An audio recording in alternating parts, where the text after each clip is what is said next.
Waalaikumsalam warahmatullahi wabarakatuh, Haji Nazri. Soalan berkaitan dengan pandangan Islam ke atas anak-anak orang kafir yang meninggal dunia masa kecil atau belum baligh. Apakah mereka memperolehi syurga atau kebaikan di akhirat atau sebaliknya? Pertama, untuk menjawab soalan ni, saya sebut bahawasanya kesemua para ulama sepakat anak-anak orang Islam yang mati sebelum baligh mereka adalah ahli syurga. Adapun berkaitan dengan soalan Tuan Haji Nazri, dalam persoalan tersebut para ulama berbeza pandangan. Terdapat lebih kurang 4 atau 5 pandangan ulama dalam masalah ni. Secara ringkasnya, pandangan pertama di kalangan ulama, mereka berpandangan dengan mengatakan anak-anak bukan Islam akan masuk ke dalam syurga. Pandangan pertama mengatakan anak-anak orang bukan Islam yang mati sebelum baligh akan masuk ke dalam syurga. Itu pandangan pertama. Pandangan kedua, saya tak nyatakan dalil kerana sekadar untuk memberitahu ada wujudnya perbezaan pendapat di kalangan ulama. Pandangan kedua mengatakan anak-anak orang bukan Islam yang meninggal sebelum baligh, mereka bersama dengan bapa mereka, ibu bapa mereka di dalam neraka. Itu pandangan yang kedua. Pandangan yang ketiga pula iaitulah para ulama yang mengambil pendirian tawakuf ataupun mereka tak nak bicarakan perkara ini. Mereka serahkan perkara itu kepada Allah Subhanahu Wa Taala. Itu pandangan yang ketiga, pendirian yang ketiga. Manakala pendirian ataupun pandangan ulama yang keempat, mereka mengatakan anak-anak orang kafir yang mati belum baligh akan menjadi khadam kepada ahli syurga. Dan yang kelima, mengatakan anak-anak orang kafir yang mati sebelum baligh akan diuji di akhirat kelak. Siapa yang taat kepada perintah Allah di akhirat kelak, maka dia akan masuk ke dalam syurga, dan sesiapa yang ingkar maka dia akan masuk ke dalam neraka. Wallahu taala alam. Inilah pandangan yang dinyatakan oleh kebanyakan ulama ahli sunnah wal jamaah seperti yang dinukilkan oleh al-Imam Abu Hasan al-Ash'ari dan selain beliau. Dan inilah pandangan yang paling kuat penghujahan dia dan memiliki bukti yang jelas. Antara bukti yang kuat disebut oleh para ulama pandangan yang kelima ini, iaitu berdasarkan sebuah hadis yang diriwayatkan daripada Anas ibn Malik radhiyallahu anhu. Hadis ini diriwayatkan oleh Abu Ya'la, dan hadis ini juga memiliki sokongan yang banyak seperti yang disebut oleh Imam Ibn Kathir di dalam tafsir dia.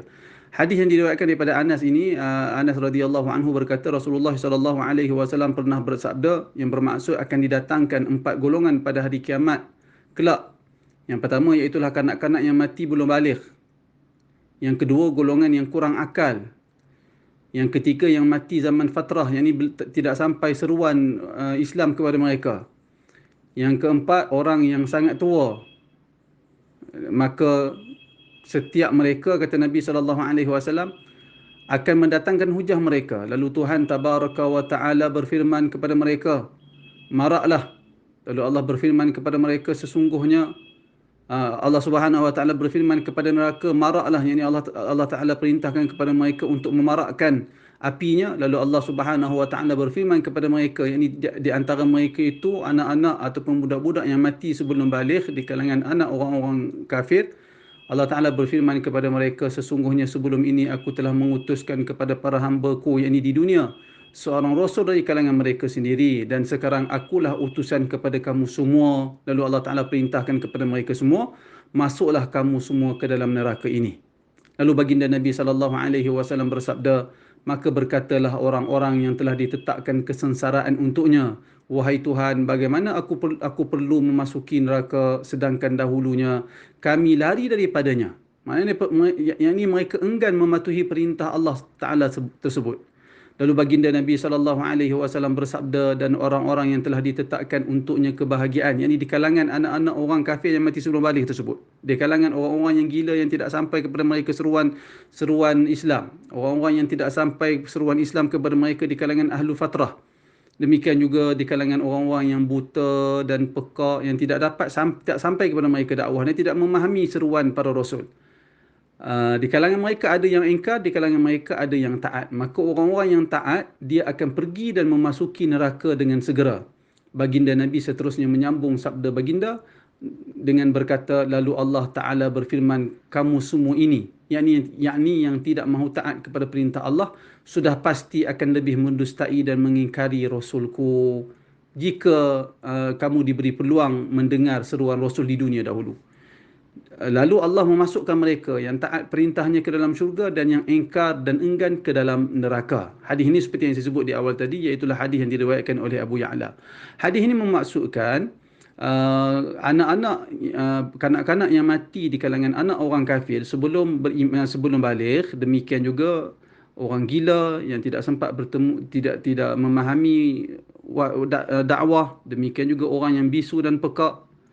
Dan seumpamanya mereka ni akan diuji di akhirat kelak. Ujian dalam bentuk bagaimana? Iaitulah Allah Ta'ala sendiri yang memerintahkan mereka untuk masuk ke dalam neraka. Sebahagian daripada mereka taat lalu segera masuk ke dalam neraka. Dan sebahagian yang lain enggan dan ingkar kerana mereka berhujah, mereka berkata di hadapan Allah bagaimana mereka nak masuk neraka sedangkan mereka belum diberi kesempatan untuk diuji.